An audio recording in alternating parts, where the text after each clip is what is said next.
Dealer सुन लीजिए, आप बता देते हैं, एक डीलर अगर आपको 5 लीटर देने का है ना किरासन तेल, उसके जाके देखिए उसमें जो है 2 लीटर देता है। 2 लीटर में क्या होता है, वो किरासन तेल 1 लीटर होता है, नीचे से उसका पचका हुआ होता है, जो उसका कंटेनर नापने वाला होता है वो नीचे से पचका हुआ होता है। क्या ये समझिए ये कालाबाजारी नहीं हो रहा है?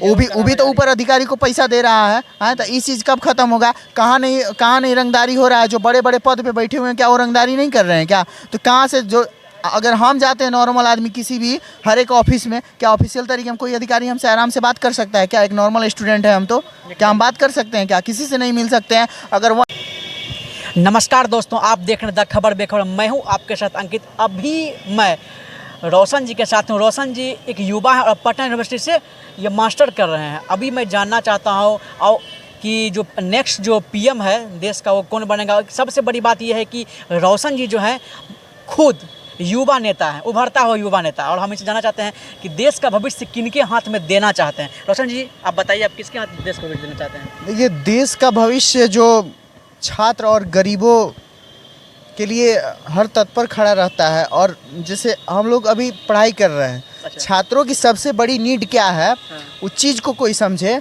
और उस चीज़ को समझता है तो सिर्फ एक चेहरा वही है जो नीतीश कुमार अभी सिर्फ युवाओं के साथ मतलब न्यायपूर्ण तरीके से कदम से कदम मिलाकर चलने वाली काम कर रहे हैं। नीतीश कुमार जी हमारे, अब माननीय उप मुख्यमंत्री तेजस्वी यादव जी, और इस चीज़ को समझना पड़ेगा, अनुभक्तों को इस चीज़ को समझना पड़ेगा बहुत बारीकी तौर से। अभी आप देखिए बीपीएससी की जैसे शिक्षक बहाली आई हुई थी, आप देखिए कैसे बिहार में, मैं अदर चीज़ की नहीं बात कर रहा हूँ, सेंट्रल की तो बुरी हालात है ही, लेकिन आप बिहार की ही बात कीजिए। देखिए अभी बिहार में क्या है, जैसे बीपीएससी आ गया, शिक्षक बहाली हो गया, अभी लगातार बहाली है भाई। बिहार पुलिस है भाई, दरोगा है, तमाम सारी बहालियाँ आती रहेगी और आगे भी बनने के बाद भी बहालियाँ आएगी। मैं किसी सरकार का समर्थन नहीं कर रहा हूँ, जो चीज़ सामने है उस चीज़ को मैं देख रहा हूँ। प्रधानमंत्री जी नरेंद्र मोदी जी जब बने, ठीक है, और उस दिन के उस समय से उसके बाद से हम लोग हर एक चीज़ पे देखे, जैसे सीबीसीएस सिस्टम लागू हो गया, 4 ईयर कोर्स आ गया, अब हर एक चीज़ को देखिए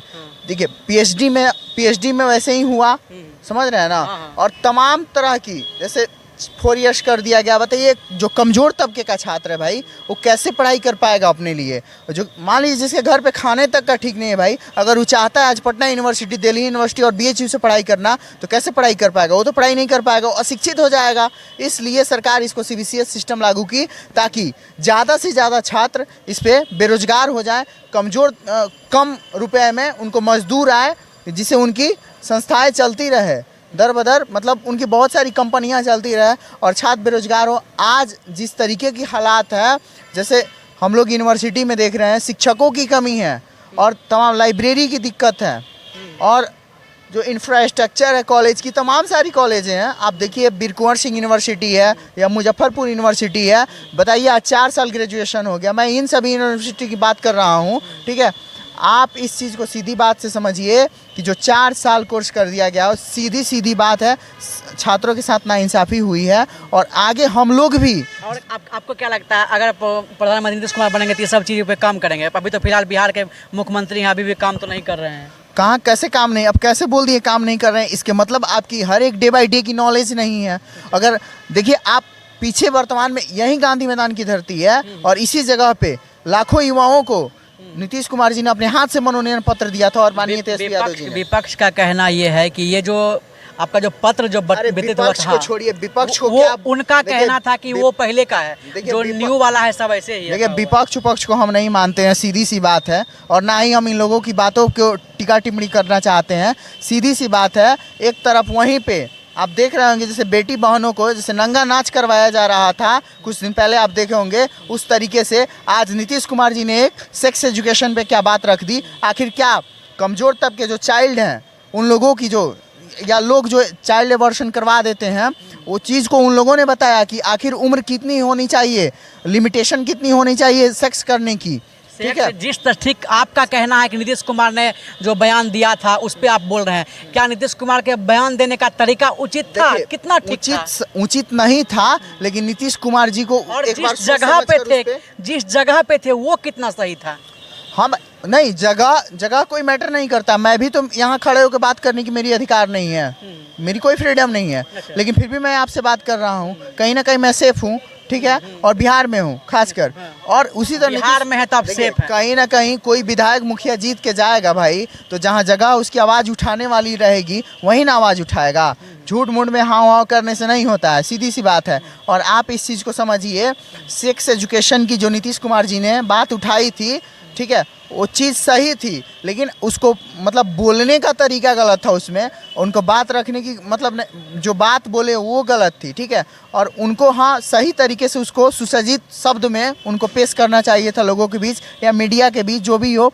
लेकिन फिर नीतीश कुमार जी ने इस पर माफ़ी मांगा, तो क्यों भाई इस पे जो बहुत ज़्यादा राजनीतिक हुआ, बहुत ज़्यादा राजनीतिक हुआ भाई। आप बिहार में ऐसा हुआ एक तो सीएम अगर सेक्स एजुकेशन पे बयान देता है, अगर बिहार का सीएम अगर सेक्स एजुकेशन पे भाई अगर उसको बयान देता है, तो उसको सीधे ये लोग बोलते हैं कि आप पद से इस्तीफा दे दीजिए। अगर वहीं मणिपुर में वहाँ का सीएम अगर नंगा नाच करवाता है, अगर बहन बेटियों का परेड होता है, तो वहाँ के अगर प्रधानमंत्री जी गर्व से सीना ठोक के कहते हैं कि हाँ हाँ रहने दो सीएम उसको, वो ठीक है सीएम के लायक है। अगर वहीं क्या बिहार का सीएम क्या गलत कर दिया भाई, कितने लड़कियों का परेड करवा दिया भाई। आप सीधी सी इस बात को क्यों नहीं समझते हैं? आप सीधी सी बात है, ये लोग सिर्फ लगे हुए हैं। देखिए, अगर कुछ आप अच्छा कीजिएगा तो आपके आगे पीछे इतने सारे दिक्कत हो जाएंगे कि आप चलना मुश्किल हो जाएगा। भाजपा वाले क्यों हाँ कर रहे थे भाई? सीधी सी बात है, इनको दर्द हो रही है। कर रहे थे ना, नहीं, तमाम सारी पार्टियां थी उसमें, बहुत सारी पार्टियां थी कि उस देखिए, जो अगर सेक्स एजुकेशन गलत थी भाई, आप उसको सहमत अपनी बात आप रखते, क्या आप लोग इस तरीके से टीका टिप्पणी करते? उसको जो बात थी आप उस बात को रखते, सीधी सी बात है। बोल रहे थे कि रोशन जी का कहना है कि अगर भारत में नेक्स्ट कोई भी पीएम बने तो नीतीश कुमार ही बने, और आपको बता दिया गया कि इनका जो उसमें जो हमारी राय है, एक हमारी मतलब यूथ की राय यही है, सीधी सी बात है। हाँ हाँ, देखिए, आप देखिए ना, गरीबी दूर हुई, ना बेरोजगारी दूर हुई, ठीक है, ना छात्रों की समस्या दूर हुई नरेंद्र मोदी के आने से। एक चीज़ और हुआ कि जिस राज्य में अभी इलेक्शन हो रहा था, उस राज्य में सिलेंडर की प्राइस जो है वो आपने देखा होगा कि उसका प्राइस कम हो गया था, और जब हो गया इलेक्शन होने के बाद उसका फिर प्राइस बढ़ा दिया गया। इस पे आप क्या कहना चाहते हैं? 14-15 वाला चुनाव में नहीं बटाया था 4 किलो नमक का 2 किलो दाल नहीं बटाया था का? वैसे ही फिर होगा, फिर बिहार में बटाएगा, फिर पीएम बनेंगे, सीधी सी बात है। तो उस तरीके देखिए, जब तक आप दाल और नून रोटी खाइएगा ना, तब तक आपका बाल बच्चा कभी एजुकेटेड नहीं होगा, सीधी सी बात है। हमारे माँ बाप कभी राशन नहीं लेते हैं, एक चीज़ को आप समझ लीजिएगा, हम लोग कभी राशन नहीं लेते हैं वहाँ से। हम लोग तो गरीबों के राशन तो बहुत ज़रूरी चीज़ है ना। देखिए, आप राशन ले रहे हैं, अपना राइट ख़त्म कर रहे हैं बोलने के लिए, आप मांग नहीं उठा सकते हैं। हाँ, अच्छा, आप पता है, एक डीलर, सुन लीजिए, आप बता देते, एक डीलर अगर आपको 5 लीटर देने का है ना किरासन तेल, उसके जाके देखिए उसमें जो है 2 लीटर देता है। 2 लीटर में क्या होता है, वो किरासन तेल 1 लीटर होता है, नीचे से उसका पचका हुआ होता है, जो उसका कंटेनर नापने वाला होता है वो नीचे से पचका हुआ होता है। क्या ये समझिए, ये कालाबाजारी नहीं हो रहा है?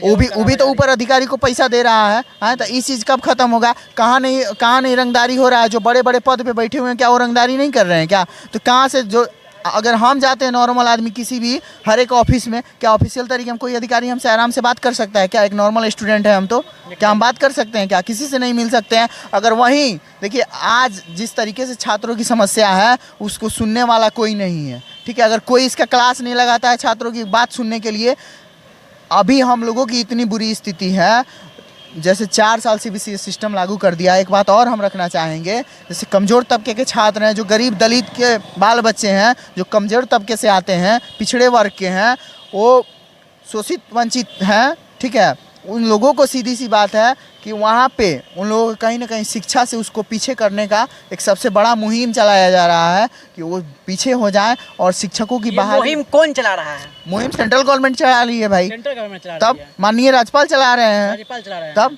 सीबीएसई सिस्टम लागू कौन किया है? राजेंद्र नाथ विश्वनाथ हर्लेकर जी ने उसको लागू किया है, सेंट्रल गवर्नमेंट ही लागू किया। नीतीश कुमार जी थोड़े ना लागू कर दिए हैं कि लगा दो 4 साल का सीबीएसई सिस्टम कि लइकन बर्बाद हो जाए, ऐसे थोड़े होता है।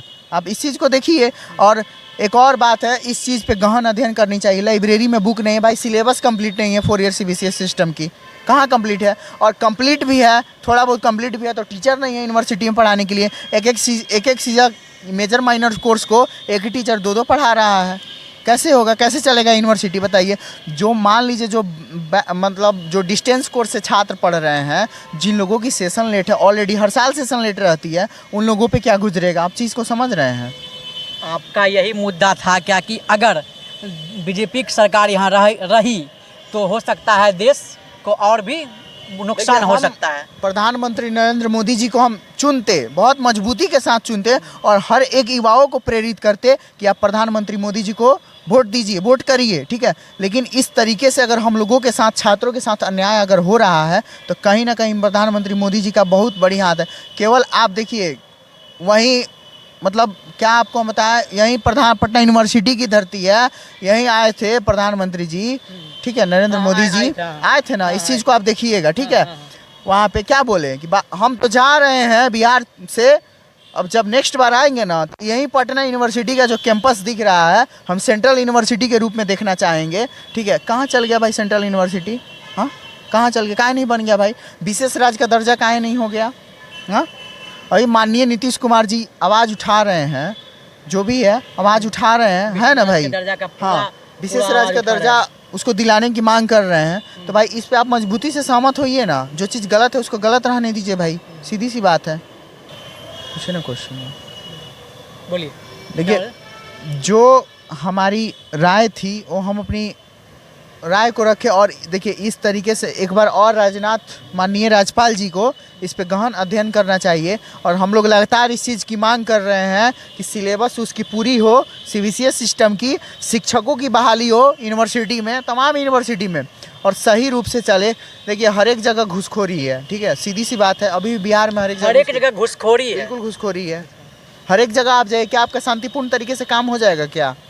एगो नॉर्मल आप ब्लॉक में जाते हैं, जातीयवासी आय बनवावे तो ओकरा में 200 रुपये लगता है, ठीक है। और हम इस चीज़ को बहुत बारीकी तौर से देखे हैं, हम लोग भी उस चीज़ में फंसे हुए हैं। तब आज हम लोग भी कहीं ना कहीं विधायक के भतीजा पोता रहते तो हम लोग का भी एक मंत्री कोटा के तहत काम हो जाता। अगर पता है कहीं ना कहीं उस तबके के, कमज़ोर तबके के, दलित, शोषित, वंचितों के छात्रों को और कमज़ोर घर के बाल बच्चों को उसको उकसाया जाता है कि तुम इस चीज़ को करो, ठीक है, और इस चीज़ में अग्रसर हो, तो ये चीज़ तो आजकल कमज़ोर जो पिछड़ा वर्ग का लड़का है वो तो नहीं आ रहा है, सीधी